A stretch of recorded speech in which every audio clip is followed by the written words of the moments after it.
আসসালামু আলাইকুম এভরিওয়ান, সবাই কেমন আছেন? প্রধানমন্ত্রী শেখ হাসিনার আয়নাঘর সম্পর্কে সবাই জানেন। আমাদের বাংলাদেশে ছোট থেকে বড় সবাই হচ্ছে আমাদের প্রধানমন্ত্রী শেখ হাসিনার আয়নাঘর সম্পর্কে জানেন। প্রধানমন্ত্রী শেখ হাসিনা যখন বাংলাদেশ ছেড়ে চলে যায় তখন আমি এই আয়নার ঘরটি তৈরি করি। আমাদের প্রধানমন্ত্রী শেখ হাসিনার আয়নাঘরে সে জোর জবরদস্তি সবাইকে ধরে নিয়ে যেত। আমার এই আয়নাঘরে আমি কাউকেই জোর জবরদস্তি টেনে নিয়ে যাই না, সবাই ইচ্ছাকৃতভাবেই আমার এই আয়নাঘরে প্রবেশ করে। আমাদের প্রধানমন্ত্রী শেখ হাসিনার আয়নাঘরে যাদেরকে নিয়ে যাওয়া হতো তাদেরকে অনেক মারধর করা হতো, বাট একটা টাকাও নাকি বের করতে পারতো না। আমার এই আয়নাঘরে লোকজনকে মারধর করার জন্য 3-4টা বেড রয়েছে। এই বেডের উপরে শুইয়ে বসিয়ে যেভাবে ইচ্ছা আমি মারধর করি। ইলেকট্রিকের মেশিনের সাহায্যেও মাঝে মাঝে মারধর করা হয়। অনেকে তো মার খাওয়ার জন্য অগ্রিম টাকাও দিয়ে যায়। মনে করেন আজকে শুক্রবার, সামনের শুক্রবার পর্যন্ত কে কিভাবে মার খাবে সেইভাবেই তারা অ্যাডভান্সগুলো করে যায় আমার কাছে। এই যে দেখতে পাচ্ছেন ইলেকট্রিক ভয়ানক হাইডা মেশিন, এই মেশিনের সাহায্যে মুখে ইচ্ছা মতো কারেন্টের হিট দিয়ে আমি মারি। আমাদের মারধর যখন শেষ হয়ে যায় তাদের চেহারার হাল তো আর হাল থাকে না, বেহাল হয়ে যায়।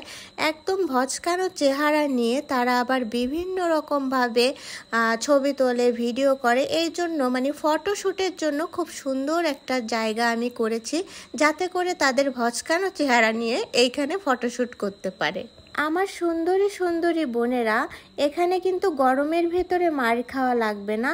আমার এই আয়নাঘরটি শীতাতপ নিয়ন্ত্রিত, এখানে ঠান্ডার ভিতরে বসেই তোমরা মার খেতে পারবা। শুধু মুখের কথাই নয়, কাজে প্রমাণ করি আমি। দেখতে পাচ্ছেন কিভাবে মারা হচ্ছে। এখানে মারধর করার পরে মুখটা কেমন ভচকায়ে গেছে দেখতে পাচ্ছেন।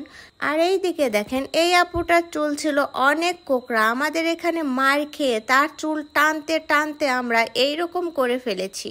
সে তো আমাদের এই মাইরের সার্ভিসটি পেয়ে অনেক খুশি হয়ে গিয়েছে। আর এই যে আমার সেই গোলাপ ফুলের সামনে এসেই সে ভিডিও বানাচ্ছে। তো যারা যারা উত্তম মাধ্যম চুল টানা খেতে চাচ্ছেন এইরকম, তারা চলে আসবেন আমার স্বপ্নের ছোঁয়া আয়নাঘরে। আর এই যে বলেছিলাম না, ইলেকট্রিক মেশিনের ভিতরে থতমাটা ঢুকিয়ে কিভাবে আমরা মারধর করি কারেন্টে হিট দিয়ে। দেখতে পাচ্ছেন এই মহিলা ইচ্ছাকৃতভাবে এইরকম মার খাচ্ছে, তাও আবার টাকা দিয়ে। তো প্রধানমন্ত্রী শেখ হাসিনার আয়নাঘরের চাইতে কিন্তু আমার আয়নাঘরের দাম কিন্তু কম না। তো তার আয়নাঘর যদি ভাইরাল হতে পারে, আমার আয়নাঘর কেন ভাইরাল হবে না? এদিকে এই আপুরা কান্নাকাটি করছিল একটু বিনোদন পাওয়ার জন্য, আর আমাদেরকে বিনোদন দেওয়ার জন্য এই দুইটি আপু চলে এসেছে। প্রত্যেক শুক্রবারে হাটের দিনে এই দুইটি আপু আমার এই স্বপ্নের ছোঁয়া আয়নাঘরে আসে আর সবাইকে কিন্তু বিনোদন দেয়। তো চলে আসবেন এই আপুদের বিনোদন পেতে হলে। এই আয়নাঘরে মার খাওয়ার পরে আরো একটি আপুর ভচকানো চেহারা দেখুন। তো যারা যারা এখনো পর্যন্ত আমার আয়নাঘরের সার্ভিস পাননি তারা চলে আসবেন আমার স্বপ্নের ছোঁয়া আয়নাঘরে। ভিডিওটি এখানেই শেষ করছি। ভালো লেগে থাকলে লাইক, কমেন্ট, শেয়ার করবেন। সবাই ভালো থাকবেন, সুস্থ থাকবেন। আল্লাহ হাফেজ।